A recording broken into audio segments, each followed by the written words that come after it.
নমস্কার বন্ধুরা, মঞ্জু কিচেন হাউসের সব বন্ধুদের জানাই স্বাগত।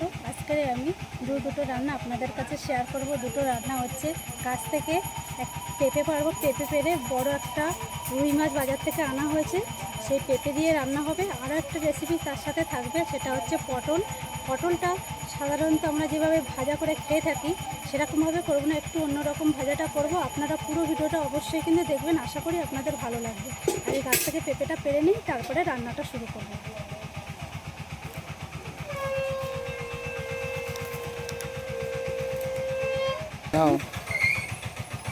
তাই পেঁপেটা পেরে নিচ্ছি।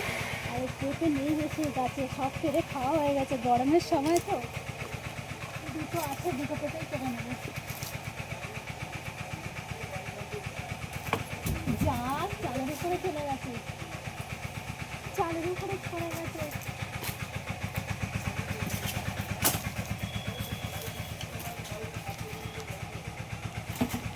চালের উপরে পড়ে গেছে একটা পেঁপে, আর একটা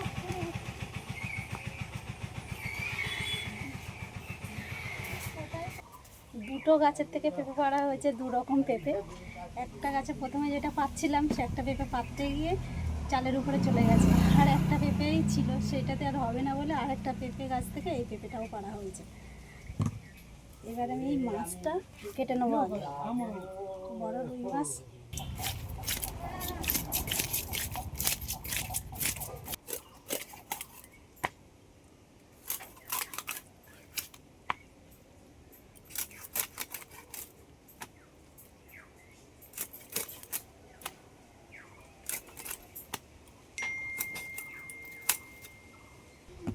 এবার রান্নার জন্য আলু, পটল, পেঁপে সব কেটে নেব।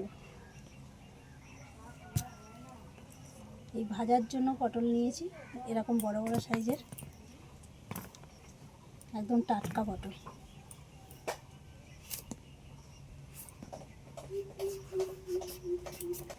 মাছের ঝোলের জন্য পেঁপে এরকম করে সাইজ করে কেটে নিচ্ছি।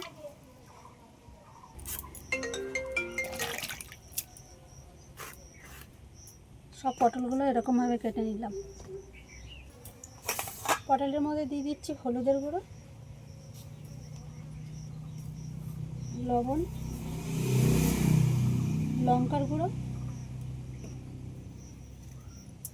মিষ্টি।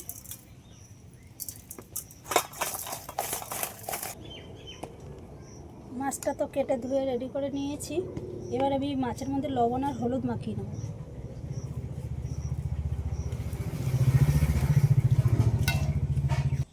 মাছের তরকারির জন্য কাঁচা লঙ্কা আর আদা বেটে নেব।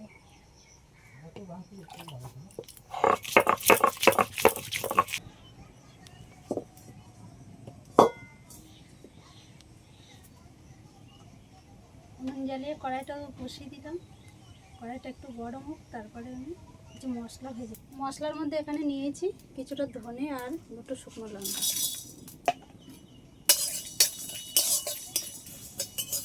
শুকনো লঙ্কা আর ধনেটা একটু হালকা নেড়ে চেড়ে নিয়ে এবার দিয়ে দিচ্ছি কিছুটা জিরে। এবার সব একসাথে আর একটু ভালো করে ভেজে। মশলাটা ভাজা হয়ে গেছে, লাগিয়ে নিচ্ছি। সব একসাথে দিইনি, কেননা যে জিরেটা তাড়াতাড়ি ভাজা হয়ে যায় আর ধনেটা ভাজতে একটু লেট হয়, এই জন্য আলাদা আলাদা করে দিলাম। কড়াই সর্ষের তেল দিয়ে দিচ্ছি। মাছেতে আগে দিয়ে লবণ আর হলুদ মাখিয়ে রেখেছিলাম, মাছটা এবার ভেজে দিচ্ছি। এই মাছগুলো ভাজা হয়ে গেছে, সব তুলে নিচ্ছি।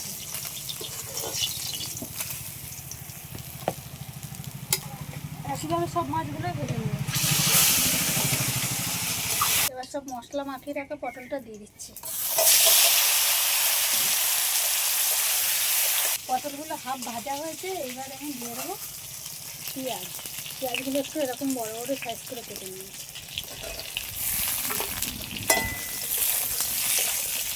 পটল ভাজাটা কিন্তু প্রায় হয়ে গেছে। এবার কিছুটা পোস্ত আমি দিয়ে দেবো এর ওপর থেকে। আর এইভাবে কিন্তু পটল ভাজলে এই দিয়েই কিন্তু ভাত খাওয়া হয়ে যায়, আর কোনো তরকারি কিন্তু লাগে না। পোস্ত দিয়ে পটল ভাজা হয়ে গেল, লাগিয়ে নিচ্ছি। এবার কড়াইয়ের মধ্যে দিয়ে দেবো কেটে রাখা পেঁপে আর আলু। এবার দিয়ে দিচ্ছি স্বাদ মতো লবণ আর পরিমাণ মতন হলুদের গুঁড়ো।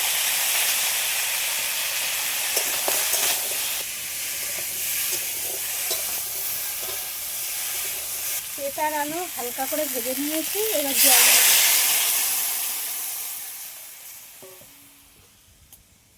এবার এই ভাজা মশলাটা বেটে নিচ্ছি।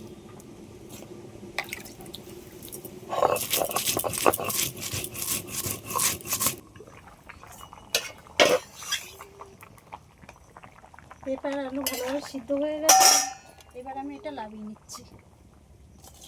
কড়াইতে তেল দিয়েছি, তেলটা গরম হয়ে গেছে, ফোড়নে দিয়ে দিচ্ছি জিরে।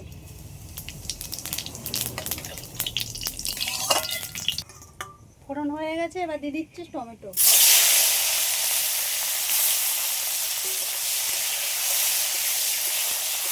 টমেটো একটু নরম হয়ে গেলে এবার দিয়ে দিচ্ছি আদা আর কাঁচা লঙ্কা বাটা।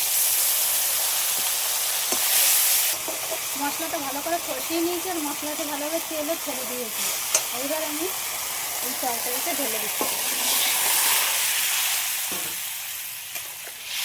এবার দিয়ে দেবো ভেজে রাখা মাছ।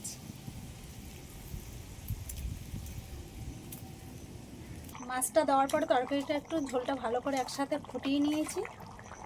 এইবার আমি এই ভেজে রাখা মশলাটা দিয়ে দিচ্ছি।